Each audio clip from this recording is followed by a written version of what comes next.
नमस्कार दोस्तों, मेरे चैनल पर आपका बहुत बहुत स्वागत है। दोस्तों आज मैं बात करूंगी महाभारत के एक ऐसे पात्र की दोस्तों, जिसने हमें वेदों को 4 हिस्से में पढ़ने का सौभाग्य दिया।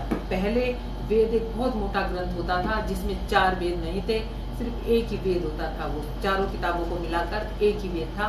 फिर उसका बंटवारा हुआ, ये बंटवारा किया वेद व्यास ने, तभी उनका नाम वेद व्यास हुआ। दोस्तों आज मैं उनके शुरू से जीवन से लेकर उनकी आखिर तक आज तक की बताती हूँ। दोस्तों वेद व्यास का जन्म दोस्तों माता सत्यवती और पाराशर ऋषि के पुत्र थे वो। उनका जन्म कैसे हुआ दोस्तों? पहले जो सत्यवती थी, जो आज भीष्म की माँ भी कहलाई जाती है, भीष्म की माँ वो बाद में बनी। सत्यवती की कहानी, वो एक मत्स्य कन्या थी। वो उनकी जो माँ थी, पहले जन्म में स्वर्ग की कोई अप्सरा थी, अर्द्रिका। उसको श्राप मिला था किसी ऋषि का कि तुम चाहो मनुष्य योनि में भी मछली बनकर तुम अपने दिन बिताओ। तब उनका उसी रूप में दोस्तों किसी ऋषि से मछली के रूप में कुछ ऐसा हुआ कि उनके पेट में वो आई और उसका जन्म हुआ सत्यवती का। उसका नाम पहले मत्स्य कन्या था। उसके अंदर से बहुत ज्यादा मछली की बदबू आया करती थी, स्मेल हुआ करती थी, और वो नाव चलाकर अपना जीवन यापन किया करती थी। एक बार मछुआरों ने जब मछली पकड़ी, उसका पेट फाड़ा तो उसमें से 2 बच्चे हुए थे। एक लड़का था और एक ही मत्स्य कन्या थी दोस्तों। तो दोस्तों मत्स्य कन्या जो थी उसके अंदर बहुत बदबू आती थी, वो पार कराती थी। एक बार पाराशर ऋषि उसकी नाव में बैठे, और वो बहुत बड़े ऋषि थे। उन्होंने अपनी गणना से मन में जान लिया कि ये जो घड़ी है ये एक बहुत अच्छे विद्वान को धरती पर आने की घड़ी है।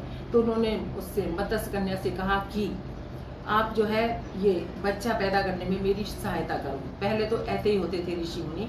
तो उसने कहा कि मैं तो अभी अनमैरिड हूँ, कुंवारी हूँ, ये नहीं हो सकता। उन्होंने 3 शर्त रखी। पहले ऋषि के सामने कि मैं कुंवारी हूँ, नंबर 2 कि हम बीच में हैं नदी में और चारों तरफ लोग हैं, तो ऐसा कैसे हो सकता है, और तीसरी मेरे अंदर बहुत ज्यादा बदबू है, कोई इसे बर्दाश्त नहीं करता। ऋषि ने बोला कि मैं ये तुम्हारी तीनों शर्त मानता हूँ।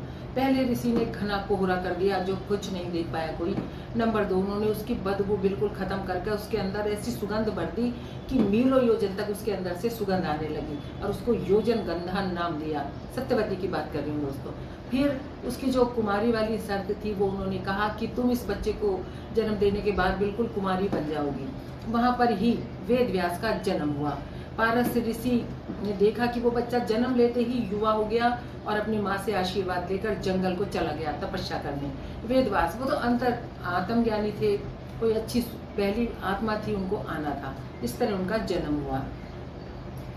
जब उनकी जरूरत हुई, उसने ये कहा था कि माँ जब भी तुम्हें मेरी जरूरत होगी मुझे याद कर लेना।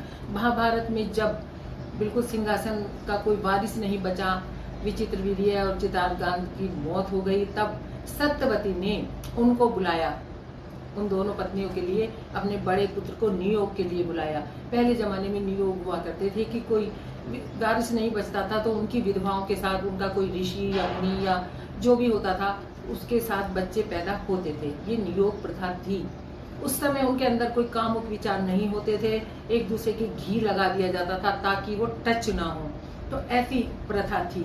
फिर उनसे जैसे ही वो बड़ी वाली आई तो वो आंखें बंद हो गई। उनका तेज इतना था और वो काले बहुत थे। तो ये धृतराष्ट्र पैदा हुए। दूसरी पांडव जो हुए, उनको देखकर वो बिल्कुल पीली पड़ गई डर से, तो पांडव हुए। एक दासी जो विदुर की माँ थी, जब वो आई तो वो पूरे मन से पूरे उससे समर्पण हुई, तो उनके बहुत ज्ञानी विदुर हुए। विदुर धर्मराज का अवतार माने जाते हैं। अब जब महाभारत की लड़ाई चल रही थी, उसमें भी उनका जो रोल था उन्होंने निभाया। अब क्या है दोस्तों, जो वेद उन्होंने जो चारों वेद को अलग अलग किया, वो वेद उन्होंने लिपिबद्ध किए। महाभारत भी उन्होंने लिखा, गणेश जी से लिखवाया। वहां पर भी एक बात हुई थी कि ऐसा मुझे लेखक चाहिए जो रुके ना। तो गणेश जी ने शर्त रखी कि ना मेरी कलम रुकेगी और ना तुम्हारी जुबान। तब उसमें भी वेद व्यास ने एक जर्थ को निकाला कि वो ऐसे दोहे बीच बीच में करते थे कि जिसे वो समझ नहीं पाते थे, और उसमें उलझा के इतने वो दूसरा श्लोक तैयार कर लेते थे।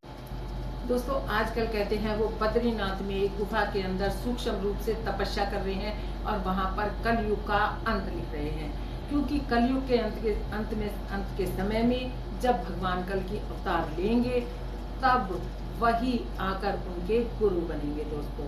वेद व्यास, उनका बस एक ही मोह था, उन्हें पुत्र चाहिए था दोस्तों। उनके जो पुत्र की कथा है वो मैं कल वीडियो में कवर करूंगी। वीडियो ऑलरेडी बहुत लंबी हो गई है।